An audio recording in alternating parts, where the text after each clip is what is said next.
पढ़ाई का तो समझ में आया कि एक अच्छा, और मोटे मोटे तौर पर जहां पर दूसरे कोचिंग्स में कोई भी कोटा का कोचिंग हो, है ना, जहां उनका एक टीचर यूज होता है, वहां पर मुझे कम से कम 15 से 20 टीचर्स उस प्रोपोर्शन में एम्प्लॉय करने और यूज करने पड़ेंगे, और हमारी फैकल्टी एक्सपेंसिव है। तो आप देखें, ये एक बहुत सिग्निफिकेंट फीचर है व्यास सर्टिफिकेशन का या वीआरपी का। और बच्चा क्योंकि पढ़ने ही आता है कोटा, इसलिए मैं मानता हूं कि सबसे इंपॉर्टेंट ये है। लेकिन इससे भी बहुत इंपॉर्टेंट दो चीजें हैं। एक है अपने व्यक्तित्व का विकास, और दूसरा है आपका संस्कार या कल्चरल बैकग्राउंड। इनका क्या महत्व है? संस्कार का महत्व सब लोग समझते हैं। बच्चा आईआईटीएन बन गया, बहुत अच्छी बात है, फिर वो विदेश चला गया, फिर उसने माँ बाप को त्याग ही दिया। फोन करता है, हाँ आपने खाना खा लिया, बीमार पड़े दवा ले ली। भाई जब बीमार हो गए तो दवा किसी को देनी पड़ेगी। पैर दुख रहे हैं तो किसी को दबाने पड़ेंगे। अगर तकलीफ है तो डॉक्टर के पास ले जाना पड़ेगा फिजिकली, और उसके लिए आप डॉलर नहीं भेज सकते, वो काम तो आपने खुद ही करना पड़ेगा। अब ये संस्कार कौन देगा? ये संस्कार तो या तो माता पिता से आते हैं। अच्छा, माता पिता कई बार इतने निस्वार्थ होते हैं कि वो ये बोलना ही भूल जाते हैं कि बेटा हम तुम्हारा माँ बाप के लिए भी कोई फर्ज है, वो बोलते ही नहीं है। तो ये काम फिर गुरु का है कि वो याद दिलाता रहे कि अल्टीमेटली धरती पर कोई भगवान है तो वो माँ बाप है ना। और अगर माता पिता तुम्हारे भगवान हैं तो भगवान की तरह ही उनकी सेवा भी तुम्हें जब उनको आवश्यकता पड़े तब तो कम से कम करनी है, उस समय तुम पीछे मत हट जाना। ये संस्कार बाद में बच्चे में नहीं आता, ये उसको पहले से डालना पड़ता है, और ये स्कूल बहुत अच्छा टाइम है इस काम के लिए। दूसरी सबसे खतरनाक चीज है जो बचती रहती है बीच में, ये मोबाइल। आज की तारीख में एक एडोलेसेंट बच्चा, एडोलेसेंट टीनेज बच्चा जो हमारे स्टूडेंट्स हैं 6वीं से 12वीं के, मोबाइल पर ऑन, एक अच्छा बच्चा 4 से 5 घंटे और एक खतरनाक बच्चा 10 से 12 घंटे सेल फोन पर एक्टिवली बिताता है, जिसमें वो वीडियो गेम खेल रहा होता है, रील्स देख रहा होता है, अपने लिए सोशल मीडिया शूट कर रहा होता है, एडिट कर रहा होता है, पोस्ट कर रहा होता है, और बहुत कुछ उसमें ऐसा देख रहा होता है जो उसको उसकी उम्र में नहीं देखना चाहिए। किसी माँ बाप की हिम्मत नहीं है, मैं हिम्मत शब्द यूज कर रहा हूं, किसी माँ बाप की हिम्मत नहीं है कि वो बच्चे से उसका मोबाइल छीन ले। क्यों? तो वो किचकिच करेगा, चीखेगा, चिल्लाएगा, रोएगा, कहेगा मुझसे बात करो। अच्छा, सबके लाइफ में अपने अपने चैलेंजेस हैं, है ना। उनके पास एक ऑफिस का टाइम है या घर के काम है, फिर उसके बाद उनके अपने कमिटमेंट्स हैं, तो वो एक लिमिट से अधिक समय बच्चे को नहीं दे सकते। कोई संभव नहीं है उनके लिए, है ना। और उतनी कॉन्वर्सेशन भी अब घर में कम हो गई है, तो नेट नतीजा ये होता है कि सब अपने अपने मोबाइल्स के साथ सेट रहते हैं, और इसका बहुत बहुत नेगेटिव इंपैक्ट बच्चे पर पड़ता है। हमारे पास मोबाइल फ्री जोन है, बच्चे के पास मोबाइल नहीं रहेगा। और एक मनोरंजक बात और बता दूं, टीचर्स के पास भी लिमिटेड एक्सेस ही रहेगी मोबाइल की। हमारे कैंपस मिनिमम मोबाइल कैंपस है, तो जब आप आएंगे तो बच्चे को तो हम देंगे ही नहीं, और बाकी सब लोगों से भी, जिसमें मैं भी शामिल हूं, एक ट्रे ला दी जाएगी, सब मोबाइल अपने इसमें रख दो, जितने सारे रख दो। ऐसा नहीं कि एक अपने साथ रख दिया और दूसरा अपन कब्जे में लेके घूम रहे हैं, नहीं, न चाली पे, है ना। क्लास में मोबाइल ना विद्यार्थी के पास है न शिक्षक के पास। जितने सेशंस हैं, जैसे सर कह रहे थे ना कि वेकेशन बुक हो रही है, सट्टा चल रहा है ना, लोग तो जो शेयर मार्केट फॉलो करते हैं वो शेयर मार्केट फॉलो कर रहे हैं, जो किराए पे प्रॉपर्टी का लेन देन करते हैं वो कर रहे हैं। तो ये सब अपने फ्री टाइम में कोई भी कर सकता है, नो डाउट, लेकिन विद्यार्थी को जो कमिटेड टाइम है उसमें हम नहीं कर सकते, ठीक है ना। तो ये मोबाइल फ्री जोन है, ये सबकी मेंटल हेल्थ के लिए अच्छा है। शुरू शुरू में असुविधा भले ही हो सकती है, लेकिन विद्यार्थी और टीचर दोनों, विद्यार्थी कम से कम 20 साल ज्यादा जिएगा, और टीचर भी उसके पुण्य के फलस्वरूप 25-30 साल एक्स्ट्रा जिएगा, यदि अगर उसने ये मर्यादा आज मेंटेन कर ली तो लॉन्जेविटी बढ़ जाएगी और मेंटल हेल्थ अच्छी हो जाएगी, दुनिया खुशहाल हो जाएगी।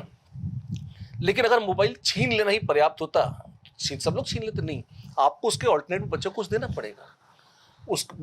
उसको मोबाइल में मनोरंजन प्राप्त होता है, मनोरंजन अपने विकास में भी होता है। आप वॉलीबॉल खेलिए, मेरे पास कोर्ट है, आप बास्केटबॉल खेल सकते हैं, टीटी खेल सकते हैं, कैरम खेल सकते हैं, वो कौन सा है, फूसबॉल, है ना? मुझे तो नाम भी 3 बार पूछना पड़ता है, मैं भूल जाता हूँ, है ना? लेकिन वो सारे हमने पूल टेबल रखी हुई है, आप सीखिए, खेलिए, कोचेज हैं उनसे सीख लीजिए, खेलिए आराम से, क्या दिक्कत है? तो जितने वक्त आप स्क्रीन पर आंखें गड़ाए माइंडलेसली उसको सर्व कर रहे थे, उतनी देर अगर आप पसीना बहा लेंगे या कुछ ऐसा खेल लेंगे, शतरंज खेल लीजिए, कैरम खेल लीजिए, है ना? या फिर म्यूजिक सीख लीजिए, डांस सीख लीजिए, ड्रामा सीख लीजिए, पेंटिंग सीख लीजिए, मतलब या अपने पास एआई के कोर्सेज हैं, बहुत अच्छे एक्सपर्ट्स हैं जो शायद स्कूल लेवल पे तो पढ़ाने ही नहीं आएंगे, फाइनेंशियल एक्सपर्ट्स हैं। तो अच्छा, चूंकि I am blessed with this कि एक बहुत बड़ा नेटवर्क मेरे स्टूडेंट्स का ऐसा है जो कि अब अपनी अपनी कंपनीज में सीईओज हैं, डिपार्टमेंट हेड्स हैं, बहुत अच्छे प्रोफेशनल्स हैं, इन्वेस्टमेंट बैंकर्स हैं। जिन जिन से मेरी बात हुई सबने कहा कि सर हमें बुला लो, हम 2 दिन 3 दिन 4 दिन कुछ सेशन तो ले लेंगे, पढ़ा देंगे, है ना? अब इमेजिन करिए कि अगर कोई सिंगापुर में इन्वेस्टमेंट बैंकर है और वो फाइनेंस का एक सेशन बच्चों को लेता है और पढ़ाता है, तो बच्चों को ठीक है पहली बार में हो सकता है कुछ कम समझ में आए, लेकिन अगर लगातार उनको इस तरह का एक्सपोजर मिलता रहेगा तो उनको कम से कम ये समझ में आएगा कि दुनिया बहुत बड़ी है, बहुत सारी चीजें हैं सीखने के लिए। वो बीज हम बो देंगे। और ये तो उस लेवल के लोग हैं कि अगर पेरेंट्स भी बैठे हों तो उनको भी बहुत कुछ सीखने को मिल सकता है। स्टॉक मार्केट्स कैसे काम करते हैं, मेरे को नहीं आता कैसे काम करते हैं, लेकिन ठीक है मेरी कभी रुचि नहीं रही, पर अगर किसी की रुचि है और हमारे पास कोई उसका कोर एक्सपर्ट ही आके बोल रहा है जो कि खुद ही उसमें बहुत सक्सेसफुल है, तो I think it's a very big blessing for every child. ये और लोग भी तो कर सकते हैं, हाँ कर सकते हैं, और शायद आगे आने वाले टाइम में करेंगे भी, लेकिन हमारी तो भावना है कि जो बच्चा हमारे पास जुड़ा है उसको हमें मैक्सिमम देना है, हमें उसको इतनी चीजें मतलब अवेलेबल करानी। इसका मतलब ये नहीं है कि हम जबरदस्ती उसके सिर पे सवार हो गए प्रेत की तरह कि तू ये भी सीख, ये भी सीख, ये भी सीख। एक तो है कि जो स्कूल का कोर्स है वो तो हमें करना है क्योंकि उसको तो हमें जरूरी है, उसके अलावा ये सारी चीजें बफे की तरह उपलब्ध हैं। आपको वो अच्छा लग रहा है तो आप वो ले लीजिए, आपको ये नहीं अच्छा लग रहा है मत जाइए। थोड़ी देर आपने वो किया, फिर आपको लगा नहीं नहीं अब मेरे को ये गिटार नहीं सीखना है, मेरे को तो क्या वो एआई वाला जो कोर्स है मैं वो ट्राई करूंगा, तो अब एआई वाला कुछ ट्राई कर लो। छोटे छोटे कोर्सेज हैं, बार बार आते हैं, पीरियडिकली आते हैं। आपको रोबोटिक्स अच्छी लग रही है, किसी को एरो मॉडलिंग अच्छी लग रही है, किसी को एस्ट्रोनॉमी अच्छी लग रही है, बड़ी बात है इनकी फैसिलिटी होना और इनकी जो है फैकल्टी होना, वो दोनों हमारे पास हमने अरेंज करी है।